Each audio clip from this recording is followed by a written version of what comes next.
I feel like I'm drowning, Doctor. Take a deep breath, Daniel. We're here to work through this. Rest now. The soup is ready. Welcome to Daniel's story. He didn't knock. He opened the door, stepped halfway in, and then froze, like he wasn't sure he was allowed to enter his own therapy session. "I'm so sorry," he said. "Am I too early?" He was right on time.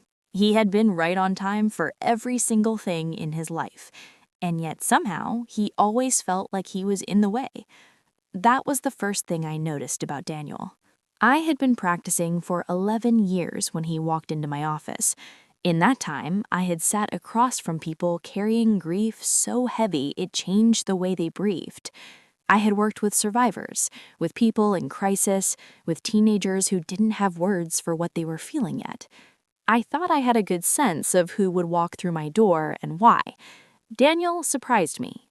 He was 36 years old, a senior software engineer at a tech firm in Chicago, well-dressed, calm voice, the kind of man you'd describe as put together at a dinner party.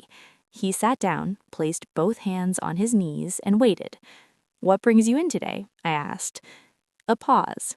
Not the kind where someone is deciding whether to trust you, the kind where someone is deciding whether they deserve to take up your time. "My wife suggested it," he finally said. "She thinks I work too much." "Do you?"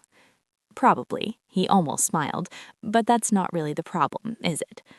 It wasn't a question, and I realized this man already knew something was wrong. He just didn't have permission to say it out loud yet. The unexpected event that brought Daniel to my office wasn't a breakdown. It wasn't a fight with his wife, Amanda. It wasn't even getting passed over for a promotion, though that had happened 2 months earlier. It was a Wednesday morning, ordinary in every way. Daniel had been in a team meeting, presenting a project he had spent 4 months building. Halfway through, his manager interrupted him to redirect the conversation. Daniel stopped, nodded, said, "Of course, you're right," and moved on. That evening, Amanda found him sitting at the kitchen table at midnight, lights off, just sitting. "What's wrong?" she asked. "Nothing," he said. "I'm fine." But he had been crying, quietly in the dark, alone. The way people cry when they've been doing it for so long they've learned not to make a sound.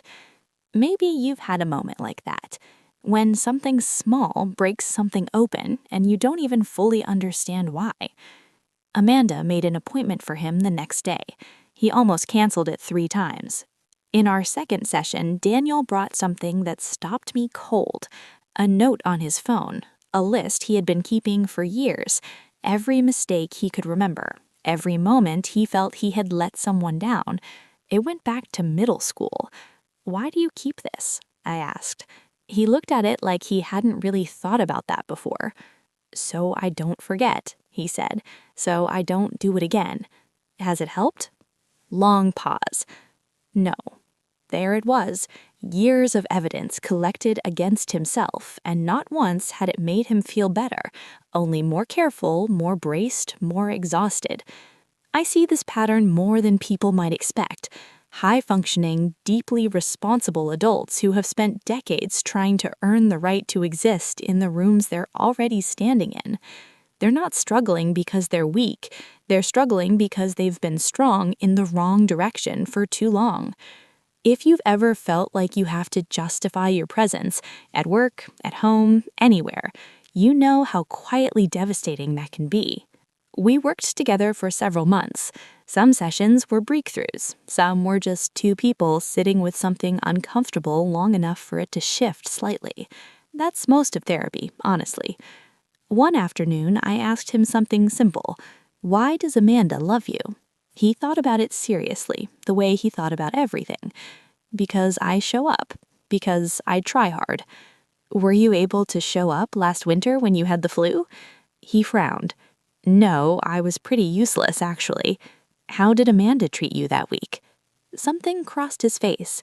Softness, a memory he hadn't thought to analyze. "He made soup. She sat with me. She didn't seem bothered at all." "So she loved you when you were useless." He didn't answer, but something landed. That's the thing about people who love us. They usually don't have the conditions we've added ourselves. Progress with Daniel was real, but it wasn't linear. He'd have a good week and then spiral after one critical email from his manager. He'd open up in a session and then go quiet for the next two. There were moments he wanted to stop coming, not because it wasn't working, but because it was. Change felt dangerous to him. If he let go of the constant striving, who was he? That's the question underneath the question for so many people in his position. The busyness, the overworking, the apologizing. It's not laziness in disguise, it's armor. And taking off armor, even armor that's been hurting you, is terrifying. One evening, he texted Amanda something small. Just, "I'm leaving work at 6 tonight. Want to get dinner?" She said yes immediately. He told me about it the following week like it was almost embarrassing how meaningful it had been. "It sounds small," he said. "It's not small," I told him. Our last scheduled session was on a Tuesday in November. Chicago had gone gray and cold, and Daniel came in with his coat still on for the first minute, something he used to do at the beginning when he wasn't sure how long he was staying. Then he took it off. "I still have the list," he said, "on my phone." "I know, but I haven't added to it in 2 months. I didn't make a big deal of it. With people like Daniel, big reactions can feel like pressure. But inside, I noted it. 2 months is a long time to stop prosecuting yourself. He still works hard. That's not going to change, and honestly, it doesn't need to.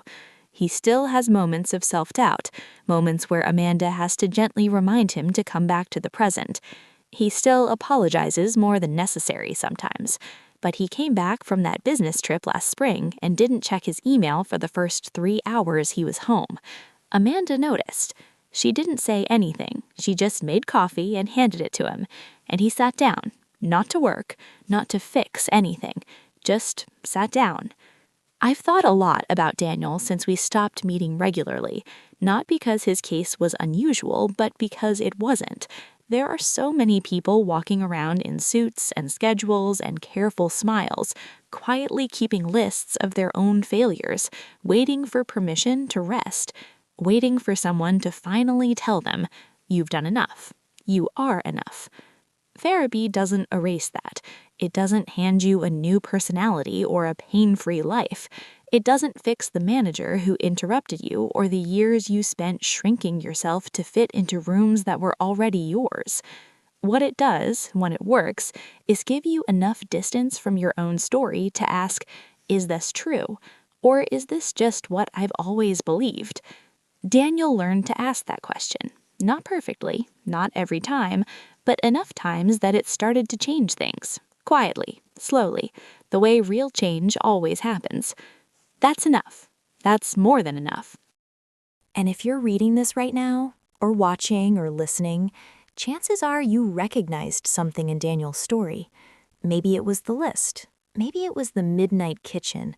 Maybe it was just that feeling of working so hard to hold everything together that you forgot to ask yourself whether you actually want to be holding all of it. That recognition matters. It means something in you already knows the difference between who you are and who you've been performing. And that gap, however small, however quiet, is exactly where things begin to change.